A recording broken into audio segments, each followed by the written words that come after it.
Sveiki draugai! Apžvelgsime naują vejos robotą iš Dream Mova 1000. Visiškai belaidis vejos robotas, nereikalauja jokių antenų, GPS-o, nereikia matyti savo stotelės, tiesiog dedam stotelę, apvedam robotą ir jis dirba. Bet visų pirma mes jį apžvelgsime, parodysim, kas yra komplektacijoje. Tuo pačiu pas mus teritorijoje dirba A1 Pro. Palyginsime šitą robotą su Mova, nes Mova yra pigesnė eilę 100 eurų nei pirmtakas modelis. Na ką, pirmiausia įsipakuojam.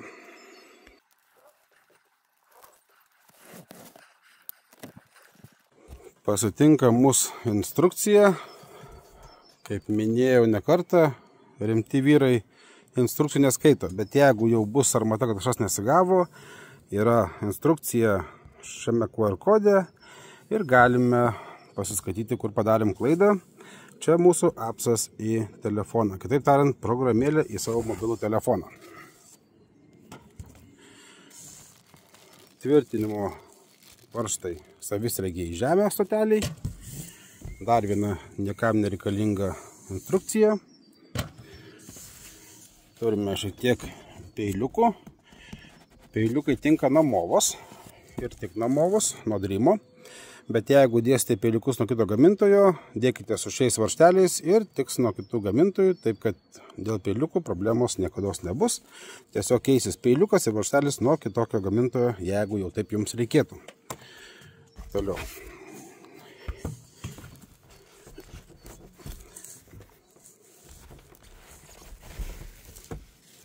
Štai kiek laido turime. Laidas bus stoteliai, čia yra jo pakrovėjas, maitinimo šaltinis. Jisai laukia gali būti, jungtis yra sandarės ir susijungia su štai vejos robotu. Laido nežinau kiek yra, 5 metrai tikrai bus, 10 galbūt, gal ne. Nematavau dar.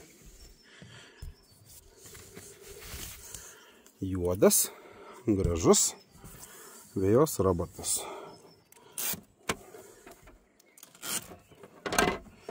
Dangtelis laikosi ant magneto, priekį užsifiksuoja ir takšt laikosi jisai.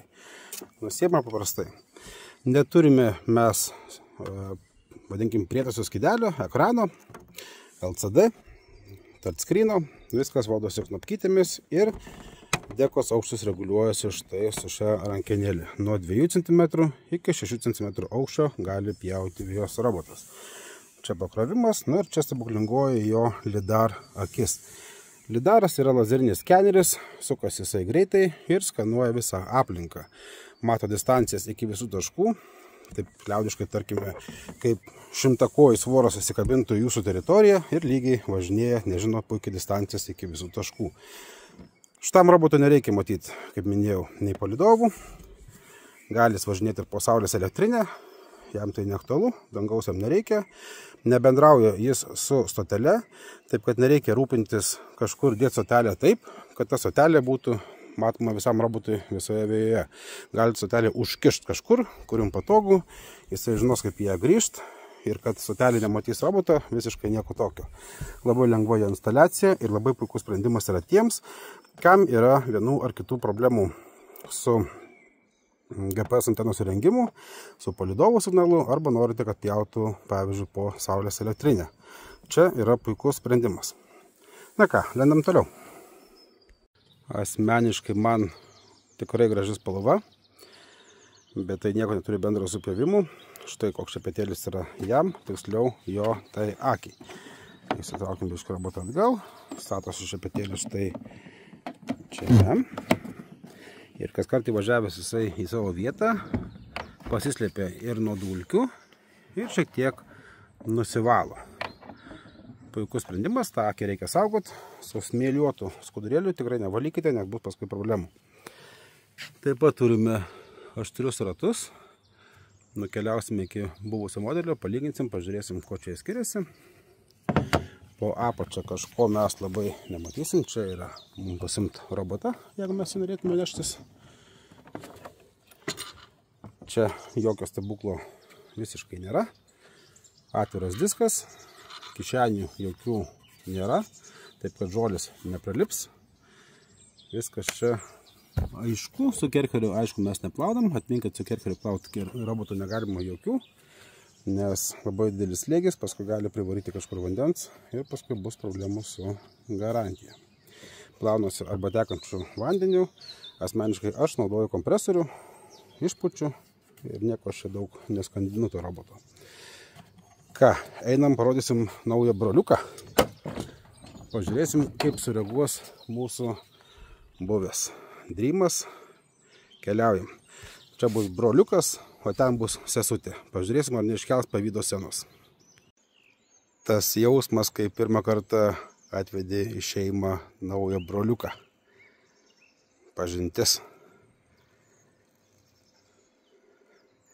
Na, tiek susipažint.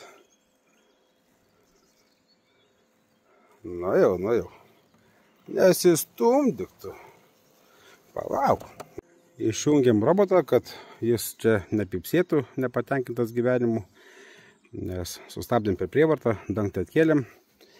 Tai pirmiausia, mes juos susistatom vieną šalia kito ir palyginsim, ko čia jie pas mus skiriasi.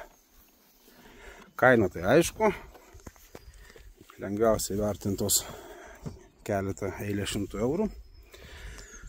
O pats vaizdas yra daugmaž toks. Robotas dydžiu iš principo yra visiškai vienodas, viskas yra panašu. Pirminis skirtumas yra mūsų, nėra ekrano, yra ekranas. Mažiukas, bet yra. Ekranas nėra labai aktualus, esminės knopkės yra čia, viskas valdosi telefonu, taip kad čia skirtumo nėra. Gerai, sustatome jos lygiai, vienas su kitu.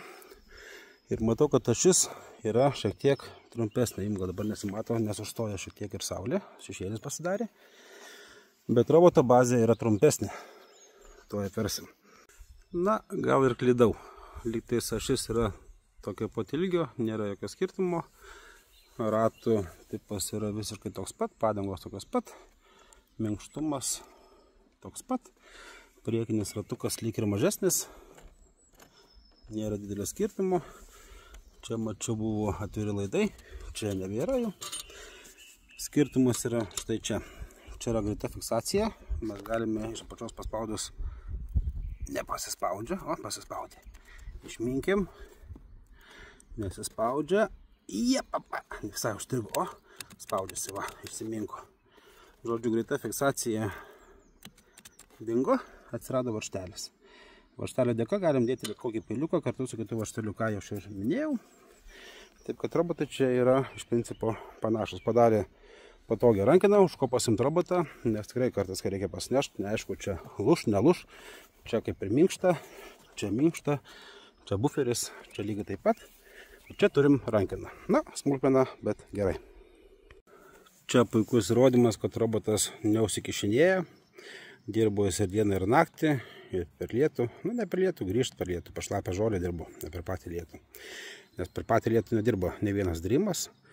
Dreamui aplyja lidaro lazerinį skenerį, akį vadinkim taip, ir jisai važiuoja namo užpylęs akis. Jeigu akis jau visai užpiltas, sustoja, palaukia, kol šiek tiek matys. Lidaras yra šildomas, nušyla.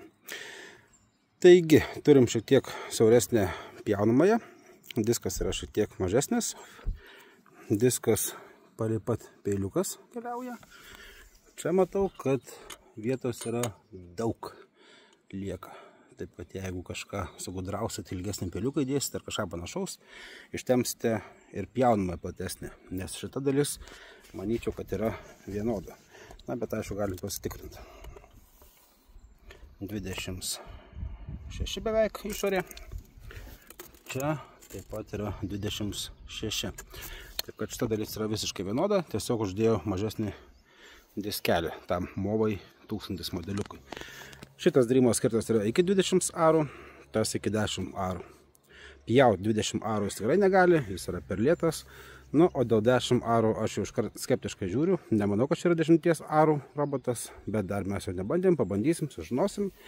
Bet mano iš ankstinė nuomonė, tai yra puikus sprendimas iki 6-8 arų pjovimo plotui. Na, bet neskubėkim nieko teisę ar girt, pasileisim, pažiūrėsim. Šiek tiek daugiau pasikalbėsime apie vejos roboto instaliaciją. Tai jeigu GPS-niui palydoviniui robotui reikia matyti savo stotelę, pavyzdžiui, dabar pas mus ten stovi, tai viskas gerai. Stotelė turi radio ryšį su visa mūsų vėja. Bet kartais pas jūs būna U formos sklypas, norit stotelę kažkur pakišti iš vienos pusės, tai aišku, robotas iš kitos pusės jau radio signalą turės silpną su stotele. Tai tokiu atveju šis robotas yra tikrai geras sprendimas. Taip pat jeigu jūsų sklypas yra įsiterpęs tarp aukštų pastatų ir mes dangaus skliauto turim mažai, čia tai yra daug, ten netrukdo visiškai, toli viskas yra, tai irgi Dreamas yra puikus sprendimas. Jokios šviesos neturi, nei vienas, nei kitas. Galit leisti jį kaip ežiuką naktį, pasiganyti po jūsų pievą, kol visi miega, niekam šviesos netrukdo, lidarui dirbti netrukdo naktis, jam nėra skirtumo ir gali atlikinėti darbą, kol visa šeimyna ir kaimynai miega. Įprasti robotai turi vieną kitą šviesą, ją galima aišku įsijungti. Robotui su vaizdo kamera reikia pasišviesti, tai prieky būna vienokia kitokia šviesa, arba naktį dirbti visai negali. Tai šie robotai naktį dirbti gali ir jiems jokių problemų. Man spalva patinka. O čia neaktualu. Neblogai čia lietus ką tik nuskalbė, teko sustot. Štai, kokia jūsų nuomonė apie Dream naują? Ar jums jis patinka? Net nebijot jo? Nei vienas, nei kitas? Faini, robotai faini. Na ką, beliko mums padėti stotelę. Kaip minėjau, stotelę galim dėti mes bet kur, nesvarstant, ar turės ryšį su robotu ar neturės. Gali būti bet kurioje sklypo dalyje, arba netgi ne pačioj vėjoj, o kažkur toliau. Gali robotas davažiuoti iki vėjos iš kažkurios vietos. Taip pat galima instaliuoti jį ir ant rinkelių, kažkur kitur, kur patogu. Na, gal po terasom, kaip jūs kartais mėgstat, gal nekiškit taip giliai. Geriau kažkur ten, kur lengviau to roboto yra pasiekti. Na ir viskas. Siunčiamės appsą, lietuvišką programėlę, susijungsim su robotu, pasileisim, padirbs, pažiūrėsim. Na ir kitose mūsų apžvalgose pratęsim jau apie šitą. Nu, o su šituo atsisveikinam.